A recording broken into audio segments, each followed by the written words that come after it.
So I had this friend of mine recently ask me, he said, he didn't know I used to be an introvert. He thought I was like this super flaming extrovert that always had really good conversational skills and never had a problem actually talking to people. But what he didn't know was that I've actually had a problem talking to people my entire life. And imagine, if I can't talk to normal people, imagine how hard that is to talk to an attractive girl, for example.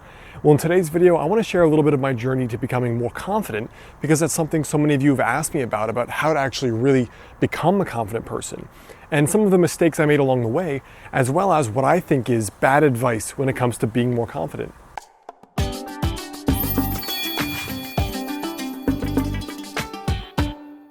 What's up guys, Alex Hine here, author of Master the Day. And one of the pieces of advice I hear a lot about when it comes to being more confident is just to fake it till you make it.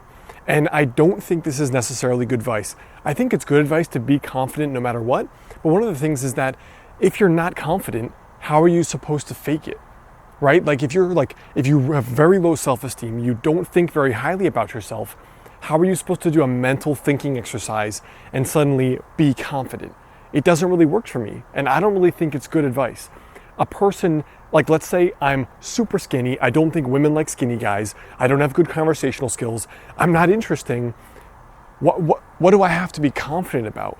Nothing. So the first thing that's helped me a lot is acquiring small wins. So I believe that the best way to be confident is to earn it. So in order to be confident, don't try to fake it, but instead do things that allow you to be more successful. Because then you've proven to yourself you're confident. You've proven you really are confident, rather than trying to trick yourself into being more confident. So one of the things for me, for example, was the hardest thing for me was talking to pretty girls. So talking to pretty girls was the hardest thing for me. And what I did was, rather than just randomly going up and approaching people, I would just start with trying to start a conversation with people.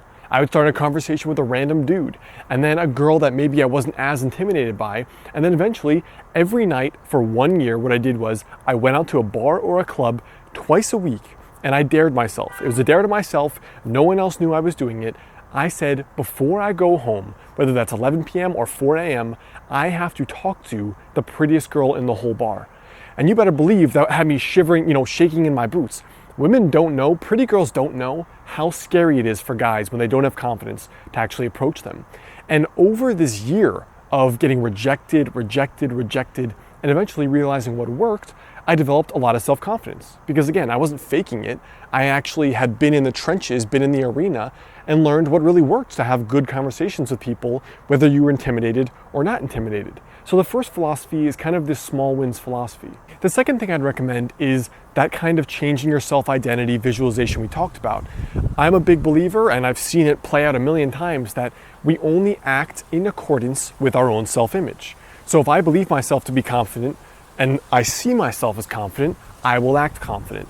But that's not always an easy thing to do. And one of the ways to get started with this is what Dr. Maxwell Maltz recommended in his book, Psycho-Cybernetics, where he talks about how he would give these patients plastic surgery. He was a plastic surgeon.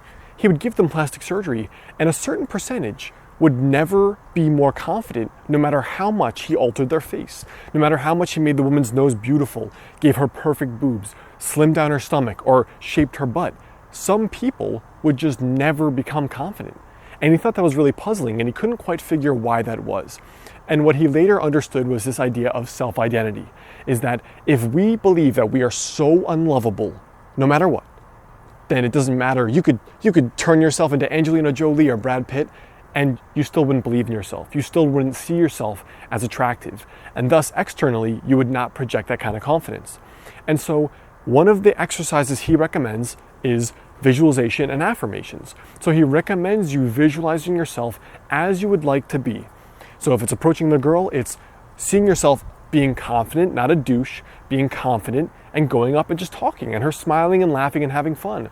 If it's going for the job interview, it's sitting down, being professional, being relaxed, having a lot of fun, and then getting the job. If it's some other aspect, like you're competing, you show up, there's no butterflies in your stomach, and then you dominate and you do great. And this kind of visualization will actually change the way you view yourself. Again, that is your whole self-identity, something I talked about in the Michael Phelps visualization video. And the third thing is really a very important concept. You become more confident by getting more wins, by taking action. Most of the time, even though I was doing visualization and all these things, you wanna know what the biggest thing that made me more confident? It was that, yeah, for that year, I talked to and tried to dance with the prettiest girls in the club, because that was the scariest thing in the world to me. It was just like my whole body wanted to clench and just retract. That was the scariest thing. And when I did that, every time it became 1% less scary. It was when I'm writing my first book, all the fear of criticism and thinking that people would hate it. Well, I got a lot of good reviews and I got some bad reviews. And it's just the fact that I've lived it now. I've been in the arena of being an author. I know what it's like to be an entrepreneur. I have my own business. I know what it's like to have a lot of happy customers and some really pissed off ones. The most important lesson in confidence is that you have to be taking action in the world. You can't just magically navel gaze and become more confident. You have to be getting out there and doing the things that make you feel uncomfortable, or else you're gonna live forever afraid. Now, before you go, I wanna hear more about your story, because I wanna know, if you were 10 out of 10 confident, what is something you would go after that you're not going after now because you aren't?